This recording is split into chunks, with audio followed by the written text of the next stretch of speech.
加拿大嘅移民政策呢，的而且確不停喺度變緊嘅，而各國嘅項目呢都喺度收緊緊。今年第二季度加拿大人口增長呢幾乎係停滯嘅，而臨時居民大批撤離，創咗50年嚟嘅新高。對於留低落嚟嘅人而言呢，身份亦都係一個問題嚟㗎，冇合法嘅身份。工作、醫保、社會福利呢啲嘢呢都冇得傾㗎，呢個係好多人呢定居加拿大嘅第一關。而最近有一個華裔嘅男人喺短短4分鐘之內就俾移民官撤銷咗佢嘅 PR 永久居民身份，而呢件事呢引起咗好多本地嘅華人關注啊！究竟呢個事主係發生咗啲咩事呢？我哋今集嚟講一講。大家好，歡迎大家打開 PS News。喺呢一集影片開始之前呢，大咪先邀請大家俾個讚好，俾個 like 我哋先。如果喜歡呢一集嘅內容嘅話呢，歡迎大家可以分享出去俾你嘅朋友噶。如果仲未訂閱我哋 channel 嘅朋友，歡迎你訂閱佢，記得開埋個通知啷啷，有新片新直播就會立即通知大家。做影片呢一啲都唔容易噶，所以我哋好需要每一份嘅支持力量，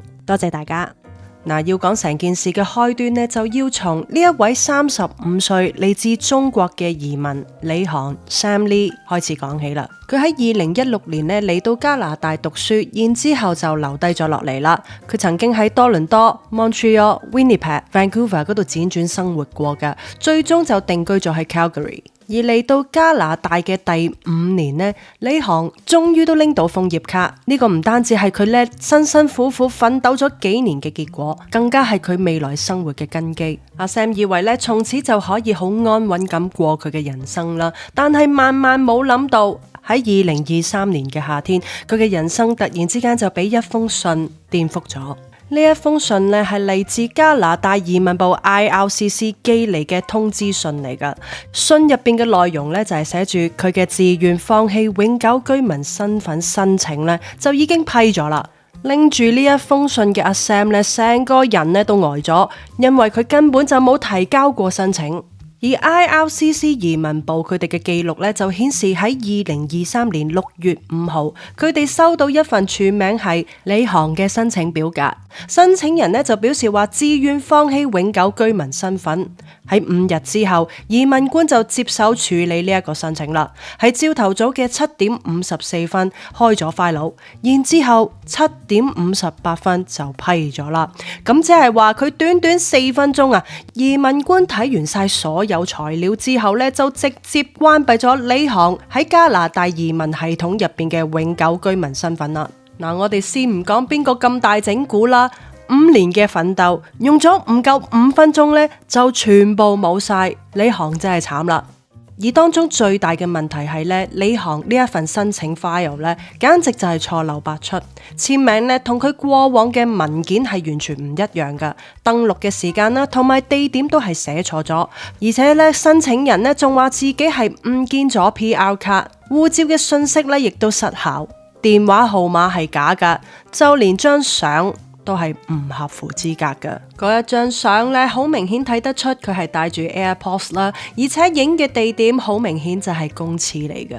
阿 Sam 就係因為咁樣喺2023年長達115日呢，係冇咗合法身份，冇咗身份嘅佢呢，係冇辦法做嘢㗎。當其時嘅佢呢，佢就嚟可以拎到快餐店主管嘅職位，冇得做嘢嘅佢呢，連工都冇埋啦。同時呢，佢係冇醫保㗎，如果病咗係要自己揞荷包。唔單止係咁，就連原本嘅證券賬戶呢都係會被限制㗎，因為銀行係要求呢要出示 PR 卡㗎。喺咁突如其來嘅壓力底下呢，阿 Sam 嘅焦慮同埋抑鬱嘅情緒就越滾越大啦。佢嘅身體開始出問題，醫生呢就話佢有炎症，而且呢仲懷疑係同精神壓力有關。喺呢個期間呢，佢不斷咁打電話、提交表格、聯絡啲律師，使咗接近3萬蚊加幣，甚至仲將件案件呢告咗上聯邦法院，提交訴訟，向聯邦政府索賠300萬嘅加幣。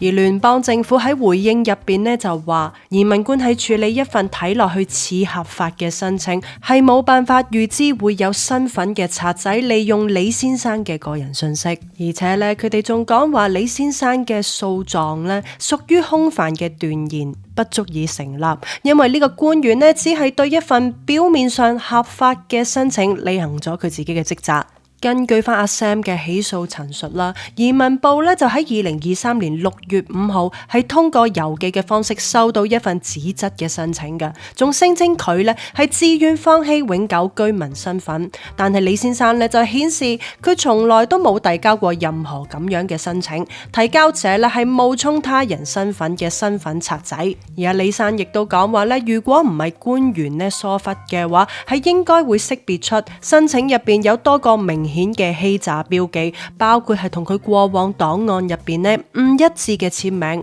假嘅獲批永久居民日期同埋地點、佢嘅登錄紙、永久居民確認信同埋楓葉卡上邊文件編號唔正確，呢一啲咧都可以喺部門記錄入邊咧核對到噶。同埋最離譜嘅都係嗰張相啦，係唔合乎規定，而且好明顯係經過處理啦。呢個當事人呢就認為呢一份偽造嘅申請可能係由佢 BC 省嗰度曾經發生租務糾紛嘅前房東提交出去嘅。阿 Sam 呢就指出，當其時咧佢租屋嘅時候，阿 Sam 就曾經提供過個人資料同埋啲相俾嗰一位房東，甚至仲發出過偽造申請入邊類似嘅相。嗱，雖然係冇證據確鑿嘅，因為呢個只係阿 Sam 自己講嘅啫。但係2023年7月27號咧，移民部寄出嘅信，正正就係呢一位前房東，亦都係當其時住喺嗰度嘅舊地址。然後前房東就將呢一封信轉寄俾阿 Sam 嘅。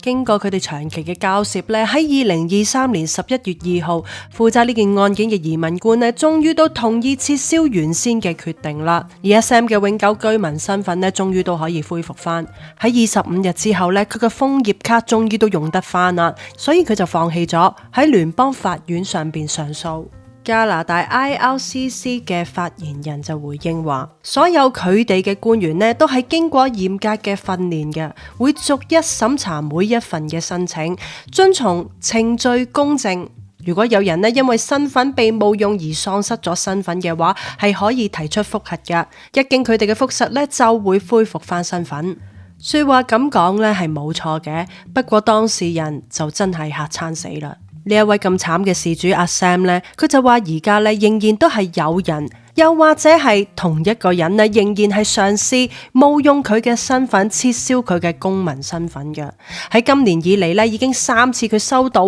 移民局嘅官員電話打電話俾佢呢，提醒佢呢係有放棄公民身份嘅申請提交咗。而阿 Sam 請嘅律師咧就喺採訪入邊講話，移民局至少係有責任咧核實申請嘅真實性嘅。佢仲話李生嘅遭遇幾乎係可能發生喺任何一位加拿大永久居民嘅人身上。大家真係要好好咁識得保護自己嘅個人資料啦，避免咧隨意去提供自己證件嘅影印本啊。除非係一啲政府嘅機構、銀行、律師事務所等等呢啲咁正式嘅渠道啦。如果唔係咧，千祈唔好隨便將我哋啲護照、PR 卡又或者係駕駛執照嘅影印本咧交出去。如果啲信啊或者係賬單上邊咧係有我哋嘅姓名、地址、賬號等等呢啲咁敏感嘅個人信息咧，記得掉之前最好都係用碎紙機，又或者係用鉸剪剪碎佢。但係咪喺度最後提醒大家啦，移民局啊、銀行呢啲係唔會要求大家喺電話入邊咧提供完整嘅證件號碼，又或者係要你轉錢俾佢哋噶。如果遇到任何咧你覺得好可疑嘅情況，直接就 cut 咗佢先，然之後自己咧打電話俾官方電話核實。大家又覺得加拿大移民部係咪應該建立一個更加嚴謹嘅身份核實機制，避免咁荒謬嘅事情再一次發生呢？如果你係事主，你收到一封咁樣嘅信，你會有咩反應啊？留言話俾我聽。艾嘉隔離大咪 signing out。喜歡影片嘅話，歡迎大家讚好、訂閱、分享、開埋通知啷啷，我哋一有新片同埋新直播就會通知大家。多謝大家收聽收睇 PS News，我哋下次再見。